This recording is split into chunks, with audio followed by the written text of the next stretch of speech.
To kick off this conference, we've kind of hit paradox with a hammer. What about the rest of the title, Lou?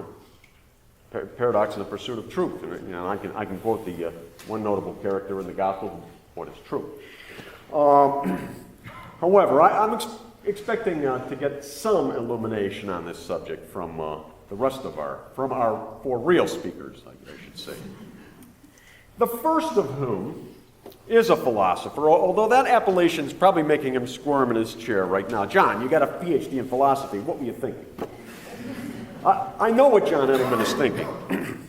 He's thinking, how did I ever get Lou to convince me to speak at this conference? I can only admit that I caught him in a moment of weakness, and like a rat in a trap, he's mine. John is a friend of mine. I'd like to say an old friend, without things that connotes. Our children grew up together, particularly our sons, who were each other's best men earlier this year. So John is bound to me, like it or not, and he's going to have to tough this out. Dr. John Edelman holds a PhD in philosophy and has the grace, and we'll show the grace, to ignore my slam on Neo-Pythagorean philosophy, and he's going to move on. He could tell us probably more about Pythagorean philosophy and Neo-Pythagorean philosophy and run circles around us if he chose.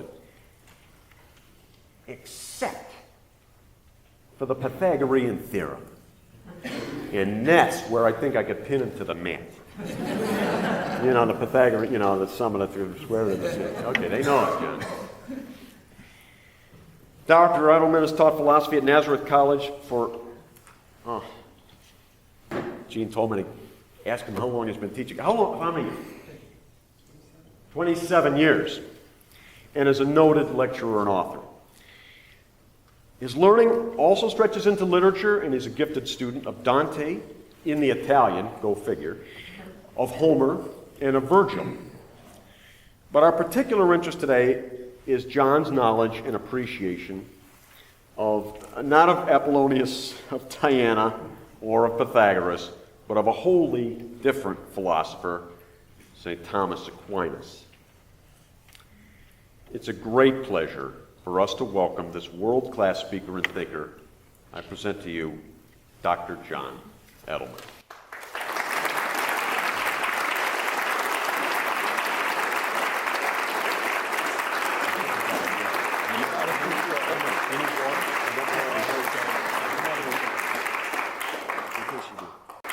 As you might know, Chesterton once remarked that what ruins mankind is the ignorance of the experts. I can say with some confidence that for the next 30 minutes or so, and whatever we do with questions afterward, I can account for, I guess, at least the 30 minutes. I can say with some confidence that for the next 30 minutes or so, you are safe from such ruin. I am not here as an expert, whatever Lou may say. He invited me to talk about Chesterton's book on Aquinas, but I am not an expert on Chesterton, and nor would I claim to be an expert on Aquinas. I should like to think I am a philosopher, but in the ancient sense of a lover of wisdom, or as Plato often put it, a lover of learning. Unfortunately, when Chesterton says that mankind is ruined by the ignorance of the expert, he does not rule out the possibility that a good deal of ruin may result from the ignorance of the simply ignorant. I'll do what I can to spare you that over the next half hour, but I make no promises. But neither do I take any blame. That I happily assign to Lou. In 1945, Hugh Kenner published a book titled Paradox in Chesterton, in which he observed that the heart of Chesterton's thinking and writing is his perception and use of paradox. Others here will have to tell you how broadly true that is. I will try to talk about Kenner's suggestion only in relation to Chesterton's St. Thomas Aquinas, the Dumb Ox. And the first thing I would observe on this score is that I think it would be difficult to read even a few pages of this little book without seeing that in it Chesterton makes considerable use of paradox. Much more interesting, however, or so it seems to me, is the question to what extent Chesterton's thinking and writing are here motivated by a perception of paradox. This distinction between use and perception of paradox is, I think, very important. It'll be best, though, to start with a few words about paradox itself. Kenner gives us a more prosaic account of paradox than Lou has offered us. He says simply that paradox, quote, is contradiction, explicit or implicit. A dictionary definition might tell us that a paradox is simply an assertion contrary to common opinion or belief, or that a paradox is an expression containing an apparent contradiction. Now, Chesterton's remark, "What ruins mankind is the ignorance of the expert," captures both these meanings. The remark is contrary, at least to a good deal of common opinion. Many people seem often to think that our only hope is in the experts. But there is also in the remark an apparent contradiction. For the point of calling someone an expert is his knowledge, hardly his ignorance. Or take Chesterton's suggestion that, quote, all the straight roads of logic lead to some bedlam, unquote. That is some madness, right? If you're inclined to what Chesterton would call rationalism, or to positivism, or to what I should call scientism, this may well strike you as paradoxical, as contrary to at least your own opinion, in that you had put considerable faith in something you called logic or reason, and now Chesterton is telling you that that very thing may lead you straight to madness. But these are both examples of what Kenner calls verbal paradoxes, or rhetorical paradoxes. With such paradoxes, the truth behind them, at least in the cases where there is a truth behind them, can be expressed without the apparent contradiction. It is not, after all, the expert's ignorance of his subject that ruins mankind. If he lacked knowledge of his subject, he would be no expert. It's his ignorance of things outside his subject, or more likely, his ignorance of the limitations of his expertise, that may ruin mankind. And there's nothing paradoxical in that. In contrast, then, to rhetorical paradox, Kenner wants also to speak of metaphysical paradox. And in this sort of case, there's no resolving the paradox through an alternative expression of the truth behind it. As Kenner puts it, quote, the principle of metaphysical paradox is something intractable in being itself, in the thing, unquote. That something intractable, he sometimes speaks of as mystery. And the crucial point is that it is not something made or merely used by the writer. It's something perceived as belonging to the world or to reality. Now, there are other sorts of paradox that we might speak of. Kenner discusses aesthetic paradoxes. The history of philosophy offers us logical paradoxes as well, such as a famous one from Eubulides, who simply says, a man says that he is lying. Is what he says true or false? This is a logical paradox, in that I am now lying appears intelligible enough, and yet, if it's true, it must be false. And if it's false, it must be true. Happily, we need not take up any such paradoxes this morning, nor aesthetic paradoxes, though we may touch on those. Because given my limited aim here, it's the distinction between use and perception of paradox that interests me, and so the distinction between rhetorical and metaphysical paradox. It is important that with regard to both rhetorical and metaphysical paradoxes, we can ask whether they are good or bad.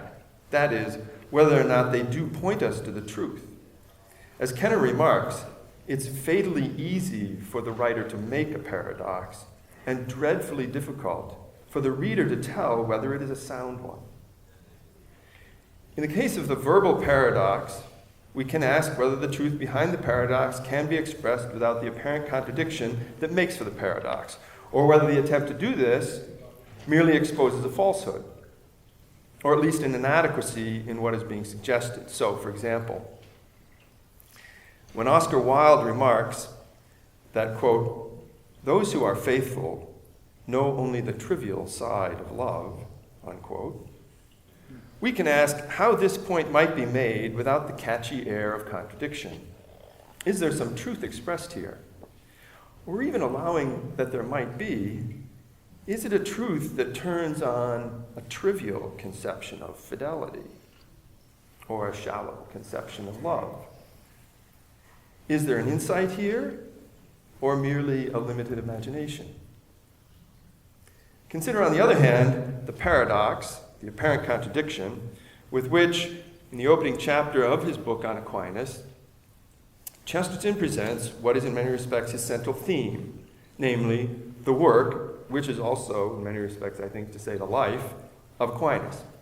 After rehearsing, as you may know if you're familiar with the book, after rehearsing a host of contrasts between Aquinas and, of all people, Francis of Assisi, including their contrasting fates in the hands of many 19th and early 20th century writers, Chesterton remarks, "Thus, in our time," by which he means his time, right, "these two saints have appealed to two generations, an age of romantics and an age of skeptics.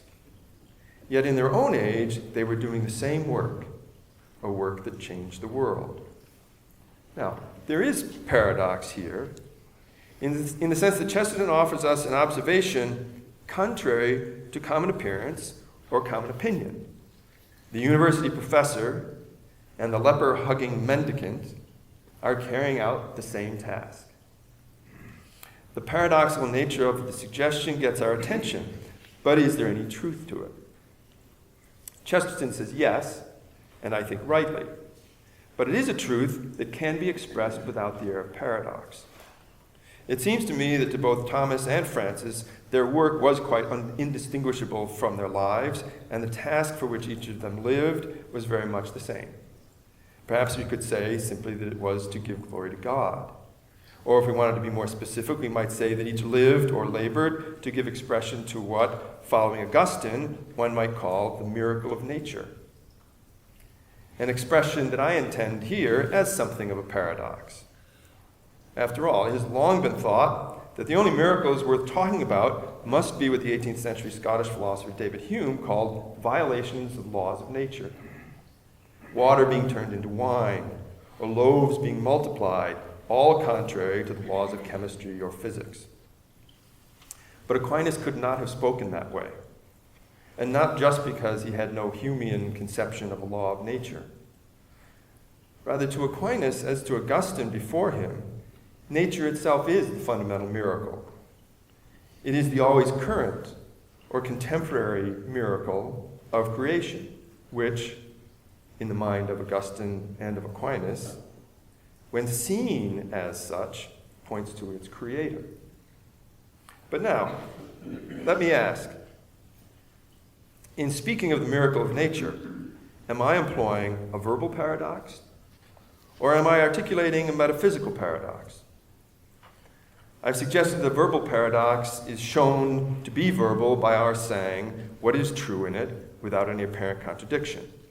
So, again, with Francis and Thomas, they're doing the same work. If you set Francis's brief poem, The Canticle of the Sun, which you may know, or you may know it as The Canticle of Creation, if you set that next to Thomas's 500-page or so Summa Contra Gentiles, you may see that for all their difference in language, style, and mere bulk, these two works are both expressions, I would say, of the same basic insight or apprehension. An apprehension of what both Francis and Thomas could call the glory of God, or again, the miracle of nature. I say you may see this, because to most of us, of course, this insight or apprehension is much more obvious in the case of Francis's poem than in the case of Thomas's massive philosophical and theological work. But this is exactly part of what generates the paradox that Chesterton employs in introducing Thomas to his audience. His suggestion is paradoxical, contrary to the common opinion of that audience. But once free of the ignorance or confusion behind that common opinion, the apparent contradiction in what Chesterton says may be eliminated. The paradox here is not in reality itself.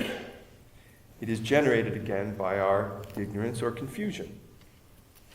Chesterton makes use of paradox in order to draw us out of that ignorance or confusion, and we may recognize here effective use of paradox. On the other hand, I don't imagine anyone would call it profound. If there is anything profound in Chesterton's Aquinas, it seems to me that this will more likely be a result not of his use of paradox, but of his perception of it. And that, at least, is what I think Aquinas would say. For Aquinas, I think, did see paradox in reality, indeed at the heart of reality. Or perhaps better, he saw mystery there. I don't know whether that is better, but we could talk about that. Whether at some point we should stop talking about paradox and simply talk about mystery there. But we could talk about that for a minute. The immediate point is that Chesterton saw this about Aquinas. And because he saw it about Aquinas, there was the possibility of something more than clever or more than effective verbal paradox in his little book on Aquinas. There was the possibility, I think, of something profound. Of course, a good deal of what is in this book is not profound. In fact, some of what is clever and may also be effective is, I think, just wrong. It would not take a great deal of detective work to bring us to agree, for example, that Chesterton's book is wrong about some of the details of Thomas's life. The study of history being what it is, there should be nothing surprising about that. But I think we should also have to agree that Chesterton's book is wrong in its characterization of Albertus Magnus as the founder of modern science. And I would say quite wildly wrong in its characterization of the 13th century philosopher Sigurd of Brabant, as well as in its characterization of the 18th century philosophy of Bishop Berkeley. Now, it might be said that all these details are not terribly important in the context of Chesterton's avowed purposes in this book.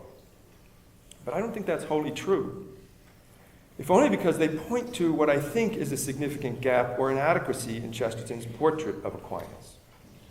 So before turning to what I take to be fundamentally and quite remarkably right in that portrait, I do think a certain fair play requires me to say something about what appears to me less than right. And here, I really am very much helped by Kenner's paradox in Chesterton.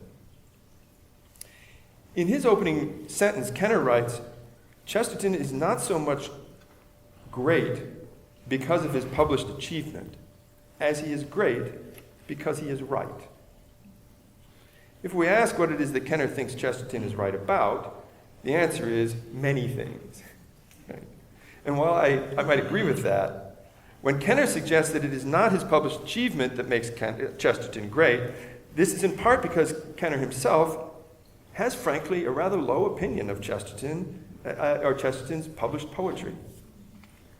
Indeed, far from thinking that Chesterton was a great poet, he actually expresses the view, which I couldn't really judge, I'm not in a position to judge, but he expresses the view that despite his writing a good deal of poetry, Chesterton was, and this is the expression I'm interested in, simply uninterested in the job a serious poet undertakes.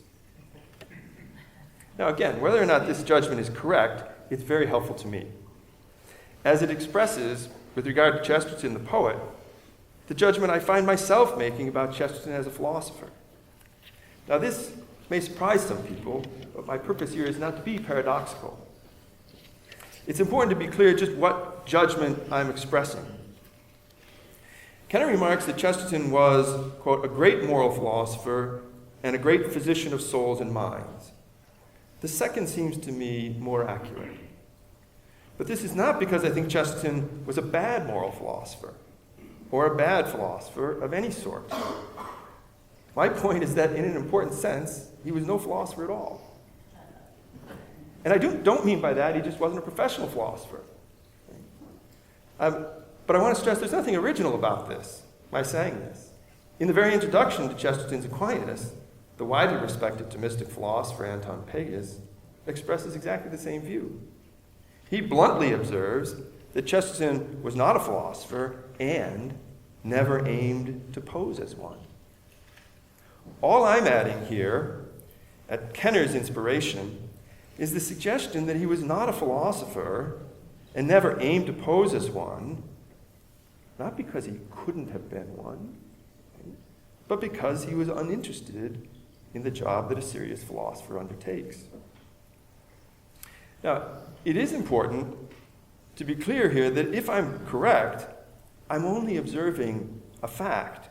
I'm not exposing a fault, as though Chesterton somehow ought to have had such an interest. The fact, if it is one, is certainly not a fault. And while I think it is a fact, the reason I mention it is that it seems to me to be precisely the fact that accounts for that gap or inadequacy in Chesterton's portrait of Aquinas. And that seems to me a significant gap or inadequacy because it does seem to me that Chesterton's portrait leaves in the shadows something I think to be among the most beautiful aspects of Aquinas' life and work. So let me just try to explain that. Chesterton makes a great deal of the notion that Aquinas was a combative thinker. That's his word. And certainly Aquinas was involved in a good deal of controversy and does seem to have had his combative moments. But while this emphasis on Aquinas as combative may seem to some an expression of Chesterton's own characteristic interest in philosophy, it seems to me to be instead an expression of his characteristic interest in philosophy's effects. His characteristic interest in a philosophy rather than in philosophy itself, or in a philosophy that works. Again, these are expressions he uses in the book on Aquinas, a philosophy that works, rather than in the work that generates any such philosophy. But again, I don't take myself to be observing a fault here. But listen for a moment to what he says of Aquinas' involvement in the Aristotelian revolution of the Middle Ages. Quote, St. Thomas, every bit as much as St. Francis, felt subconsciously that the hold of his people was slipping on the solid Catholic doctrine and discipline, worn smooth by more than 1,000 years of routine, and that the faith needed to be shown under a new light and dealt with from another angle. But he had no motive except the desire to make it popular for the salvation of the people. It was true, broadly speaking, that for some time past it had been too Platonist to be popular. It needed something like the shrewd and homely touch of Aristotle to turn it again into a religion of common sense. Both the motive and the method are illustrated in the war of Aquinas against the Augustinians. Unquote. The Augustinians present? Well, all right. Let me just set this passage against one from Aquinas, from the Summa Contra Gentiles, one I take to be among the most beautiful that I know in Aquinas. Quote, this is very early. It's the second chapter. He's just introducing what he's setting out to do. And he remarks, among all human pursuits, the pursuit of wisdom is more perfect, more sublime, more useful, and more joyful. It is more perfect because, insofar as a man gives himself to the pursuit of wisdom, so far does he even now have some share in true beatitude. And so a wise man has said, blessed is the man that shall continue in wisdom. Ecclesiastes 14. It is more noble because through this pursuit, man especially approaches to a likeness of God, who made all things in wisdom. Psalm 103. And since likeness is the cause of love, the pursuit of wisdom especially joins man to God in friendship. This is why it is said of wisdom that, quote, she is an infinite treasure to men, which they that use become friends of God. Wisdom 6:14. It is more useful, because through wisdom we arrive at the kingdom of immortality. For, quote, the desire of wisdom bringeth to the everlasting kingdom. Wisdom 6:21. It is more full of joy, because, quote, her conversation hath no bitterness, nor her company any tediousness, but joy and gladness. Wisdom 7:16. This seems to me an extraordinary description of the pursuit of wisdom. And Aquinas goes on, and so, in the name of divine mercy, I have the confidence to embark upon the work of a wise man, even though this may surpass my powers. But to use the words of Hilary, not Clinton, of course, I am aware that I owe this to God as the chief duty of my life, that my every word and thought may speak of him. That is, I think, quite beautiful. But it's significant to me in the present context that there is nothing here of making popular, nor of combat, nor of warfare. Even the talk of the pursuit of wisdom as useful, as reference to the attainment of eternal life, rather than to any contemporary problem of the availability of Catholic doctrine or discipline.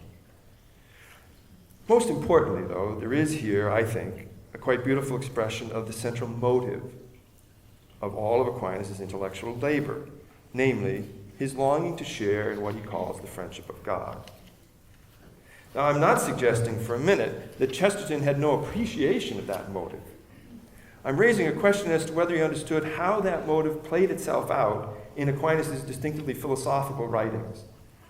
And I raise that question because I find myself increasingly doubtful about Chesterton's appreciation of the nature of those distinctively philosophical writings, with the result that an important and, I think, very compelling aspect of Aquinas' character and his work is, again, left in the shadows in Chesterton's book.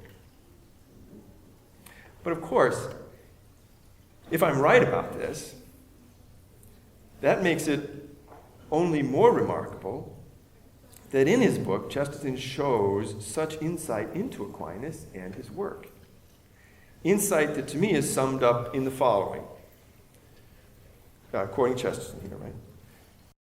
There is a general tone and temper of Aquinas which is as difficult to avoid as daylight in a great house of windows. It is that positive position of his mind which is filled and soaked as with sunshine with the warmth of the wonder of created things. There is a certain private audacity in his communion, by which men add to their private names the tremendous titles of the Trinity and the redemption, so that some nun may be called of the Holy Ghost, or a man bears such a burden as the title of St. John of the Cross. In this sense, the man we study may specially be called St. Thomas of the Creator. Now, that is to me remarkable. That's just astounding, I think. I think it's the best thing in Chesterton's book. Right? St. Thomas of the Creator. I'm sorry, I'm departing from what I've got typed here because I am just so struck by it, as I was when I read it, perhaps the fourth time in recent weeks. Right? It is remarkable. But how did he see this so clearly? Especially if I'm right that he was not a philosopher. Did he see Aquinas? How did he see Aquinas so clearly from, so to speak, the outside? Perhaps you've had the experience of recognizing a kindred spirit, a soulmate, in a mere greeting, a glance, or a single remark. I can't help but think that some such thing is at work here, and that in this case it was made possible by what Kenner calls Chesterton's, quote, gift of his metaphysical intuition of being, unquote. Now that may seem a grand phrase, but on Kenner's view, it refers to the intuition that involved Chesterton not only in the use, but more importantly in the constant perception, or better, constant recognition of paradox. And I would just suggest that one of the most important paradoxes he perceived, and the one which he was therefore able to perceive as the key to the life and work of Aquinas, is what I've called the miracle of nature. But that's really nothing other than what Aquinas could call the reality of creation, or what Chesterton, in the remarks I just quoted, calls the wonder of created things. That Chesterton saw this at the heart of Aquinas' thought is evident from his hitting upon that expression, St. Thomas of the Creator. Now, why do I equate, though, the miracle of nature with the reality of creation. Simply because for Aquinas, and in some sense it seems for Chesterton, the reality of nature is itself a miracle. Not, again, a violation of the laws of nature. The sense in which it is a miracle is expressed especially well, I think, in the following, taken actually from St. Augustine's commentary on the Gospel of John. So let me just read this passage from Augustine, and then I'll have just a couple of things to say to wrap up. Here's Augustine. The miracles which our Lord Jesus Christ worked are indeed divine works, and they recall the human intellect from the visible things to the understanding of God. For since God is not of such a substance as to be seen by the eye, and since that miracle by which he rules the whole world and directs all creatures, men continually disregard, hardly anyone deigning to notice the amazing and wondrous works of God found in any mere grain of seed, he therefore, in his mercy, keeps to himself certain marvels, that he may perform them at an opportune time, and apart from the usual course and order of nature, that men may be amazed, not by seeing marvels greater than those they ordinarily disdain, but merely by seeing unusual ones. For that governance of the whole universe is greater than the feeding of 5,000 with 5 loaves of bread. And yet at this no one marvels, while they do marvel at the feeding of 5,000, but not again because it is a greater marvel, but because it is unusual. To Augustine, the grain of seed is part of the great marvel of God's present governance of the world. Plant biologists may say what they will of how we get wheat from a seed, but nothing, they say, can explain that we do get it, that it happens. This, I take it, is why Augustine speaks of God's governance of the world as continuing, that is, as a present reality. We may marvel at the plant biologist's account of how we get wheat from a seed. But again, nothing the plant biologist can tell us of what does happen in the life of plants will explain that life is there in the plants, or anywhere else for that matter. What Augustine speaks of as God's governance of the world is in large measure what Aquinas calls creation. Now, I don't know whether that sounds obvious or paradoxical, but let me explain. Students are commonly surprised and a bit puzzled to hear Aquinas say, as he does in the Summa Contra Gentiles, that, quote, creation is not change, but dependence. They're equally surprised to discover that for Aquinas, the question whether the world had a beginning in time is distinct from the question of the creation of the world. And only the first of these, that the world had a beginning in time, is, on Aquinas' view, a truth of faith. The second, the creation of the world, at least in the Summa Contra Gentiles, is a truth of reason. In fact, this is one of those moments when, contrary to Chesterton's suggestion that the straight road of logic leads to madness, right? It does not, on Aquinas' view, here lead to madness, right? Chesterton's instincts are sounder, or his rhetoric perhaps better controlled, when he remarks that at the heart of the thought of Aquinas is the conviction that reason can be trusted. But trusted, I would add, to take us straight to apparent contradiction. The kind of apparent contradiction that Kenner calls metaphysical paradox. That is, the sort of paradox religious people, Aquinas among them, call a mystery, such as, for example, the mystery of creation, which again is not a mystery of the distant past, but a mystery of the constant, the current, dependence of all being on what Aquinas calls the source of being. Whatever limitations there may be to Chesterton's Aquinas, and I have suggested that there are some, his identification of Thomas as Thomas of the Creator is, I think, an extraordinary little achievement. And in this book, it's another one of those moments when he is, as Kenner puts it, right. Thank you.